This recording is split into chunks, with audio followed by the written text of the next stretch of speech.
Պարոն Նահապետյան, ես ձեզանից ուզում եմ հետաքրքրվել մարտի 1-ի գործի մասին,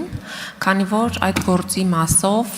այս ընթացքում լսել ենք ձեզնից առաջ պաշտոնավարող Սասուն Խաչատրյանից տարբեր խոստումներ, ընդհանուր հավաստիացումներ, որ մարտի 1-ը բացահայտված է, հեսա դուք լսելու եք սենսացիոն բացահայտման մասին, բայց այդ բացահայտման մասին մենք այդպես էլ ոչինչ չենք լսել։ Եվ այդպես էլ անհայտ է մնում մարտի 1-ին 10 զոհերի հանգամանքները, ինչպես են տեղի ունեցել սպանությունները։ Երեկ պարոն Հակոբ Արշակյանն էլ զգացական ելույթ ունեցավ, նորից վերապրեցինք մարտի 1-ի օրերը։ Ես ուզում եմ հասկանալ, 2018 թվականից Նիկոլ Փաշինյանը անընդհատ հայտարարում էր, որ իր առաջնահերթությունն է մարտի 1-ի բացահայտումը որպես քաղաքական լիդեր։ Բայց այդ առաջնահերթությունից կամ առաջնահերթության հանրահռչակումից անցել է մոտ 8 տարի։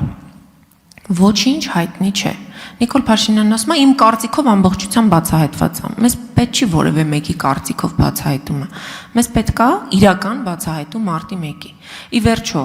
որպես նաև ես Նիկոլ Փաշինյանին հավատացող եւ հավատացած մարդ, նաև դրա համար եմ հրապարակ գնացել, որպես իրավատեր քաղաքացի, որ մարտի 1-ի գործը պիտի բացահայտվեր Նիկոլ Փաշինյանի քաղաքական իշխանության օրոք։ Բայց այդ բացահայտումը չկա, մենք փոխարենը տեսնում ենք Նիկոլ Փաշինյանը գնում է խրոխտ արձանի բացման մարտի 1-ի առիթով, այսինքն մենք իշխանության էինք բերել Նիկոլ Փաշինյանի, որ մարտի 1-ի առիթով արձան դներ, հուշարձան կառուցեր, մենք կոնկրետ ակնկալիքներ ունեինք։ Ես հասկանում եմ, որ գուցե շատ մանրամասների դուք չեք տիրապետում այս թեմային, բայց այնուամենայնիվ, որպես սկզբունքային հարց, ես ուզում եմ ազգային ժողովի ամբիոնից հստակ պատասխանեք մարտի 1-ի բացահայտումից ինչ կա, որովհետև երկու լեզուններն են ինձ համար կարևոր եղել Նիկոլ Փաշինյանի իշխանության հաղթանակը գովերքելու համար։ Մարտի 1-ի բացահայտում եւ կոռուպցիոն բացահայտումներ։ Կոռուպցիայի մասն էլ արձագանքի ժամանակ շնորհակալություն։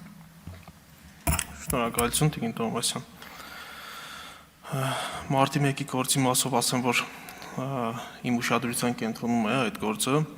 եւ այս պահին քննչական կոմիտեի հետ հակակոռուպցիոն կոմիտեի եւ քննչական կոմիտեի քննիչների համատեղ քննչական խումբ է ստեղծվել եւ այս պահին ակտիվ ապացուցողական եւ վարորդային գործողություններ են կատարվում այդ գործով։ Ես կարող եմ երաշխավորել, որ կիրականացվի համակողմանի եւ անաչառ քննություն, սակայն խոստում եւ հավաստիացում որևէ վարույթով ես չեմ պատրաստվում այս ամբիոնից տալ, այդ մասին եթե ունենանք համապատասխան արդյունքներ, հանրությունը եւ դուք կտեղեկացվեք միանշանակ։ Շնորհակալություն։ Խնդրեմ արձագանք։ Շնորհակալություն։ Պարոն Նահապետյան, ես ուշադիր կհետևեմ, բայց հաջորդ հարցադրման մասով կուզենամ ձեզ մոտ նշում անեք եւ որևէ կերպ արձագանքեք նաև ձեր եզրափակիչ ելույթի ժամանակ։ Նայեք, այստեղ նստած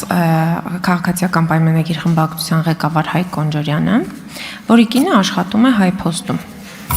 Հայփոստում աշխատում էր 2021 թվականի նրա տարեկան աշխատավարձը ըստ հայտարարագրի 6.8 միլիոն դրամ էր,